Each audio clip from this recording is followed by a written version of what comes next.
কুরআন তেলাওয়াতের সৌন্দর্য হচ্ছে ৬টি।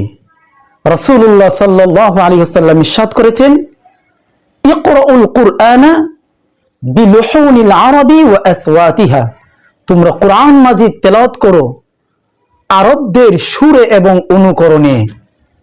তো ৬টির মধ্যে থেকে একটি হচ্ছে তারতিল, তাজবিদ, তাবইন, তারসিল, তাওকির, তাহসিন। কোরআন মাজিদ তেলাওয়াত করতে হবে তারতিলের সাথে। তারতিল কি? কোরআন মাজিদ ভালোভাবে থেমে থেমে সমস্ত তাজবিদ সহকারে মনোযোগ দিয়ে পড়া, এটাকে বলা হয় তারতিল।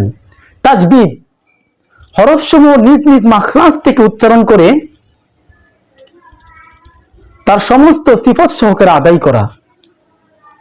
তাবইন প্রত্যেকটা হরফ স্পষ্ট এবং পরিষ্কার করে করে উচ্চারণ করা। তারসিল প্রতিটা হরফ সমূহকে যথাযথ হক আদায় করে উচ্চারণ করা। তাওকির মানে কোরআন মাজিদ পড়তে হবে নিতান্ত একাগ্রতা, বিনয় এবং পরিপূর্ণ ভক্তির সাথে। ৬ নাম্বার হচ্ছে